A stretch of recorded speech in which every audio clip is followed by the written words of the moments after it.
오늘 비디오 강의에서는 이른바 공급 측면의 것이 경제 정책에 대해 살펴보겠습니다. 여러분이 제 유튜브 사이트의 비디오를 팔로우했다면 주로 수요 측면 정책으로 알려진 재정 정책 및 통화 정책에 대한 여러 비디오를 보았을 것입니다. 그것들은 완전 고용, 낮은 인플레이션, 경제 성장 등 거시 경제적 목표를 달성하기 위해 경제의 총수요 수준을 진작하거나 축소하는 것을 목표로 하는 정부 또는 중앙은행 정책입니다. 그러나 오늘은 총수요 총공급 모형의 다른 측면에 대해 살펴보겠습니다. 이와 같은 것이 경제적 목표를 실현하려면 경제 내부 총공급을 진작하기 위해 정부가 사용할 수 있는 몇 가지 정책을 살펴보고자 합니다. 먼저 총수요, 총공급 다이어그램부터 살펴보겠습니다. 우리는 평소대로 도표를 그립니다.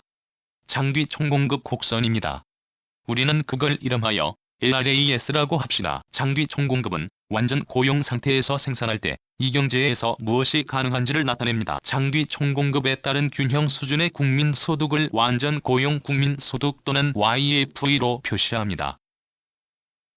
아울러 우리에겐 당연히 단기 총공급 곡선이 있는데 이는 우리가 지난 강의에서 보여준 바와 같이 공급이 완전 고용 이하에서는 상대적으로 탄력적이고 완전 고용 이상일 때는 상대적으로 비탄력적이라는 케인스주의 것이 경제관을 반영합니다. 그리고 마지막으로 총수요 곡선이 필요합니다. 자완전 고용 수준 이하의 단기 총공급과 교차하는 총수요 곡선으로 시작하겠습니다. 이것은 경제가 완만한 경기 후퇴 국면이라는 것을 나타냅니다. 여기 보시다시피 우리 모형에서 균형 산출 수준을 YE라고 표시했는데 완전 고용 수준을 밑돕니다.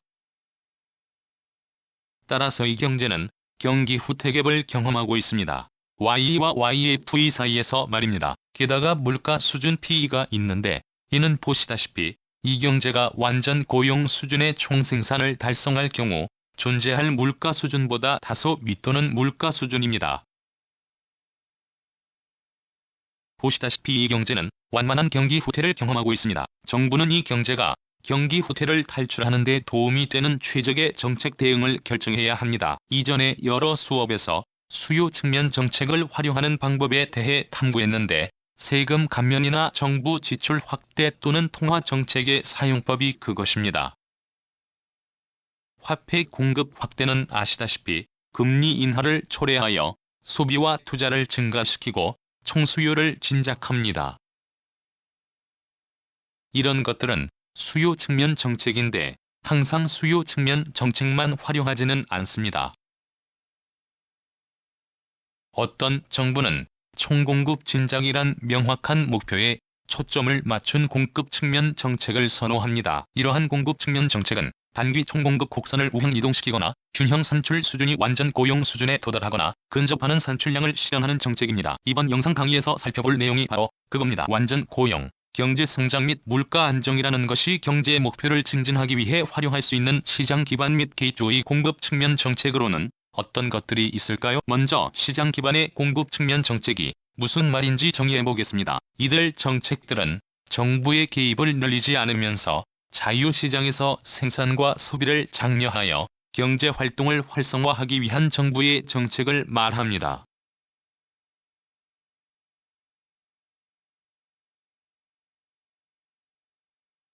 기본적으로 이는 국가 개입 정책과는 정반대 정책입니다. 오히려 정부의 개입을 최소화하는 걸 말합니다. 본질적으로 시장 기반 공급 측면 정책은 경제에서 정부의 역할을 축소하면서 무엇을 어떻게 생산할지를 결정할 자유를 시장에 더 많이 부여하는 정책입니다. 시장 기반의 공급 측면 정책에는 산업에 대한 규제 완화가 포함될 수 있습니다. 자, 여기서 규제 완화란 뭘 말하는 건가요? 경제 주체로서 정부가 하는 역할은 민간 부문 생산자와 소비자의 활동을 규제하는 데 있습니다. 환경 규제, 사업장 안전법, 사용자가 직원에게 제공할 복리 후생 요건 등의 규제는 그 나라에서 생산되는 재화와 용역의 생산 비용을 증가시킵니다. 따라서 규제 완화는 생산자의 비용을 절감하고 생산자가 산출량을 증가시키고 더 많은 노동자를 고용하도록 장려하며 궁극적으로 재화 가격을 낮출 겁니다.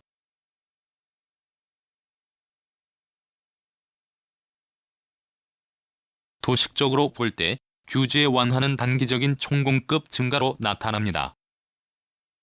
국내 생산자들이 정부의 규제를 덜 받기 때문에 총공급 곡선이 도식적으로 우하향 이동하는 걸 볼 텐데, 경제에서 물가 수준이 낮아지고 고용 수준이 확대되고 국민 생산과 소득 수준이 높아집니다. 따라서 해당 산업에 대한 공급 측면 규제 완화의 효과는 예상대로 총공급의 외향 이동으로 나타납니다. 그러나 규제 완화만이 시장 기반의 공급 측면 정책은 아닙니다. 정부가 경제에서 자신의 역할을 축소할 수 있는 다른 방법은 공공산업을 민영화하는 것일 수 있습니다. 그래서 우리는 미국의 정치인들이 입버릇처럼 하는 얘기가 사립학교, 사립의료 서비스가 경제에서 더 큰 역할을 해야 한다는 소리입니다. 이런 사업은 전통적으로 정부가 제공하거나 지원하는 산업인데, 이러한 산업을 민영화하면 경쟁력과 효율성을 높이고 비용을 절감하며 고용을 늘릴 수 있습니다. 이러한 성과를 다 합하면 경제의 총공급 수준 확대, 물가 하락, 고용 증대와 산출량 증대로 이어질 겁니다. 따라서 공공부문 산업의 민영화는 긍정적인 시장 기반의 공급 측면 정책입니다. 시장 기반 공급 측면 정책의 세 번째 예는 노동자에 대한 최저임금, 실업수당, 건강수당 등을 인하하거나 철폐하는 것일 수 있습니다.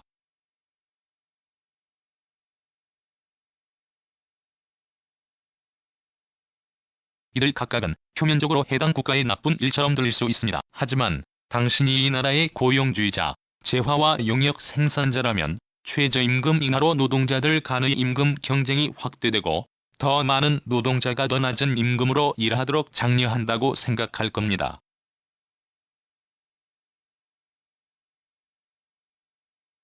그에 따라 기업의 비용도 절감하고 생산자들이 원하는 수준으로 산출량을 증대하게 됩니다.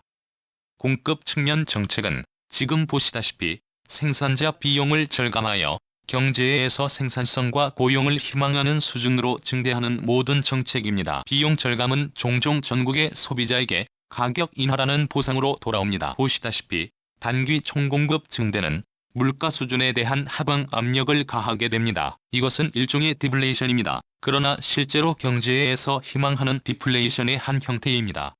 왜냐하면 총수요의 감소로 인한 것이 아니라 총공급의 증가로 인한 것이기 때문입니다. 우리는 방금 시장에 기반한 공급 측면의 세 가지 정책을 확인했습니다. 이들을 시장 기반 정책이라고 보는 이유는 정부의 역할 확대를 수반하지 않기 때문입니다. 반대로 이러한 정책들은 사실상 경제에서 정부의 역할을 축소하고 자유시장에 그 역할을 맡겨놓아 효율성을 제고하여 더 적은 비용을 들여 더 많은 산출물을 생산하도록 경쟁에 붙임으로써 국내 총생산 증대와 고용 확대를 달성하도록 합니다.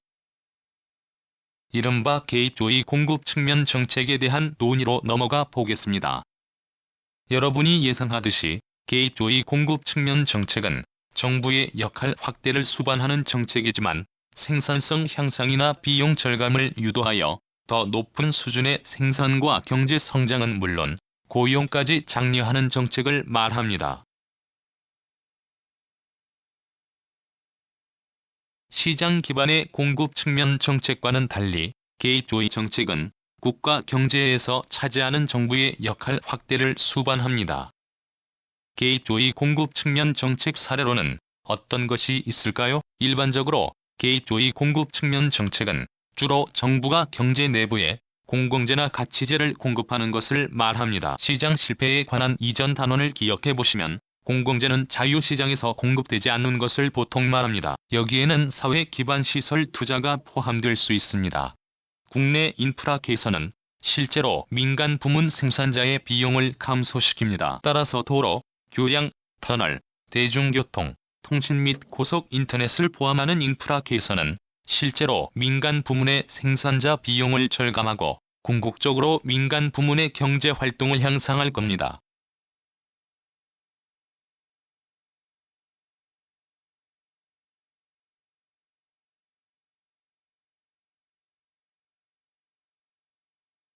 따라서 공공재와 사회 기반 시설과 같은 가치재의 경우 실제로 국내 생산자의 생산성을 향상시키고 생산 비용을 절감하며 궁극적으로 총공급 수준을 증대시키고 고용과 산출 수준을 증대할 수 있습니다. 그러나 정부의 지원을 받아 총공급을 늘릴 수 있는 형태의 재화는 사회 기반 시설 말고도 있습니다. 교육은 당연히 매우 유익한 재화임에도 자유시장에서 충분히 제공되지 않는 재화입니다. 따라서 교육과 기술 훈련 개선을 통한 노동 가능 인구에 대한 투자는 생산자의 생산성을 향상시키고 고용과 산출물 증대로 이어집니다.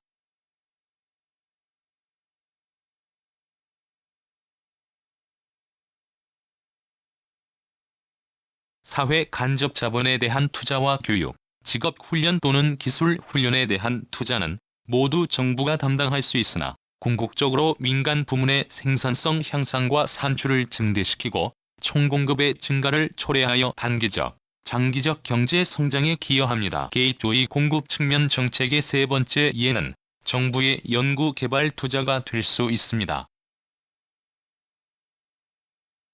여러분은 민간 부문이 연구개발에 잘 투자하고 있다고 말할 수도 있습니다. 물론 민간 생산자들이 자체 생산 제품에 대해 연구하는 것은 그들의 이해관계에 속합니다. 그러나 민간 부문에서 이루어지는 연구개발은 충분하지 않습니다.